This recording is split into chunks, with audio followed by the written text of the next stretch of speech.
As a person of faith, I believe in God's promise of restoration. That is to say, God in the Holy Spirit guides us into hope and action that restores right relationship with creation. As a scientist, I fear that we may be beyond the tipping point where ecosystems collapse as keystone species go extinct.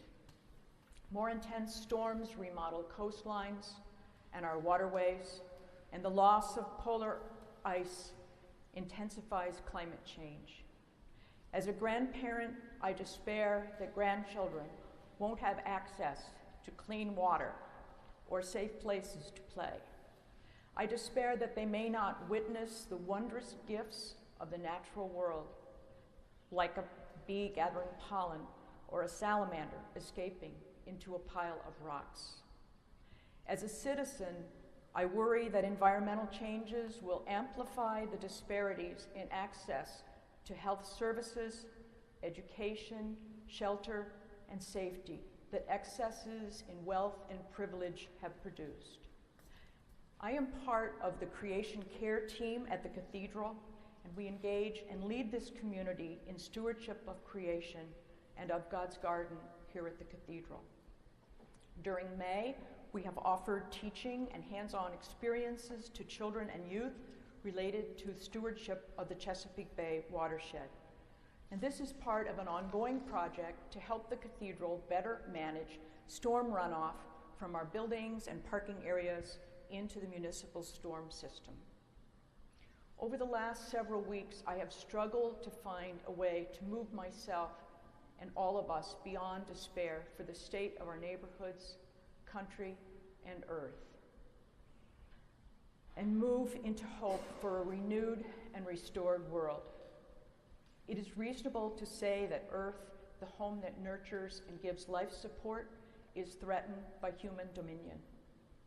We have only to look at climate change, waterways and seas that are littered with cast-off plastic waste, and reports of accelerated biological extinctions from habitat degradation and hunting species beyond their capacities. My calling is to weave together spirit and science. For the science, I have had wonderful mentors who helped me see in new ways and think in more disciplined ways, and gave me a vocabulary related to ecology and the workings of seas and estuaries. For the spirit, I was fortunate to be part of the faculty at a Franciscan University in Western New York and to find a church home. Both deepen my Christian faith. In today's readings, water is featured, a molecule that exists as solid, liquid, and gas on our planet. And in the Bible, water is the visible expression of the Holy Spirit. There is no life without water or the Spirit. Its availability on land determines the productivity of forests and fields, and most of the chemical reactions in our bodies and the bodies of other creatures involve water. Life was created in relation to water, something recognized by our ancestors before there was a process like science or organized religion. And today we consider God's creative power in relation to water in the first chapter of the first book of the Bible, and God's restorative power in the river of the water of life in the last chapter of the last book of the Bible. In Genesis 1, the Spirit of God moves in the void and the darkness and over the face of the waters to speak and to order the universe from chaos. First, God created light, which God saw as good. There was light in the day and darkness in the night, the first day. And on the third day, God declared that the waters be gathered together in one place, and that the dry land appears. This arrangement of waters was good. According to a catechism of creation from the Episcopal Church, God's call to creation is to be in relationship with its creator. God set the capacities and the processes of creation and continues to call forth, dwell in, protect, direct, and provide for creation. Human beings, created in God's image, do not have the right to subjugate non-human creatures and exploit non-living creation.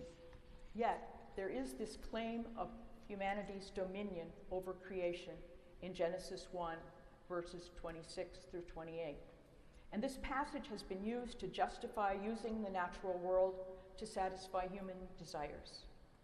In the 1970s, an article published in the prestigious journal Science ascribed the abuse of nature to a human-centered worldview and a loss of the sense of the sacred in nature.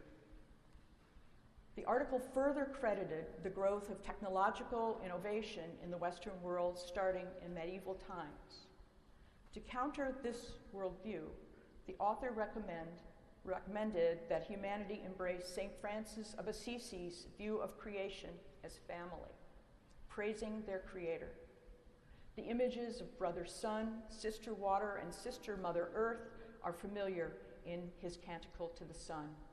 And taking this further, human dominion implies servanthood in the sense of Jesus' mandate to his disciples.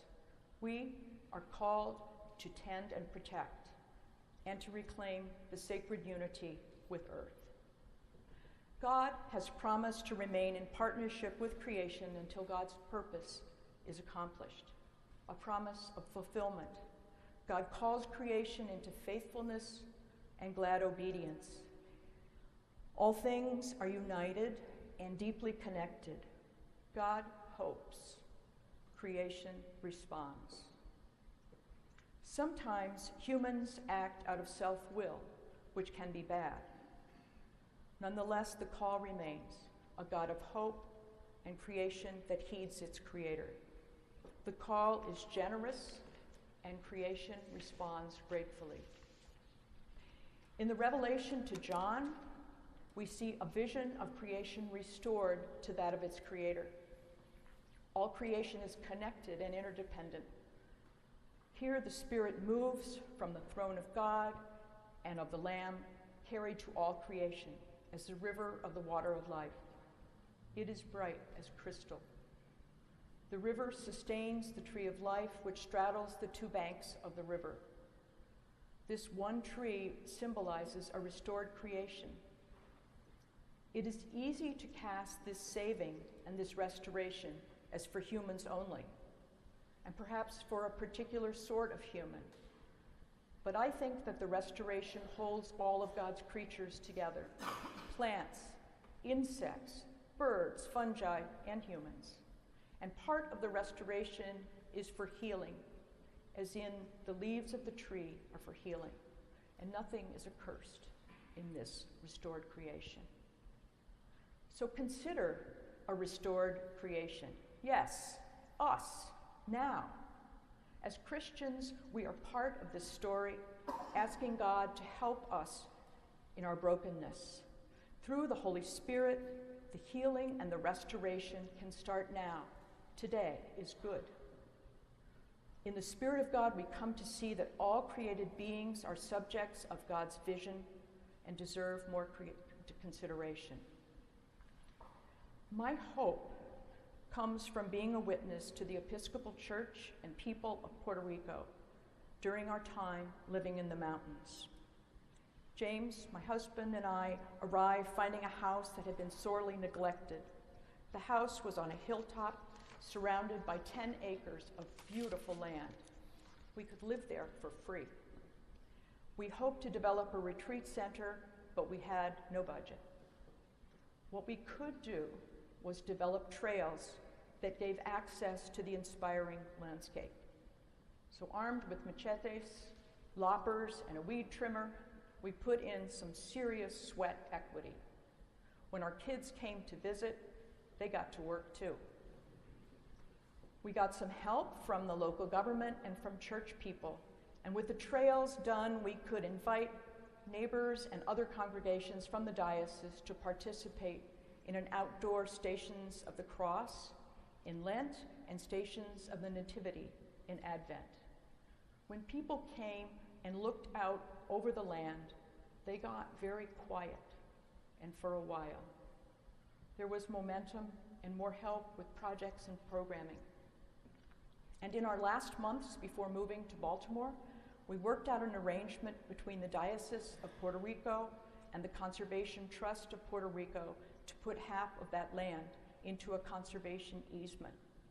The land cannot be sold or developed, and it was the Trust's first arrangement with a church in Puerto Rico. So you could do several things to help along this restoration. Pray and meditate on your relationships with your Creator and other members of creation.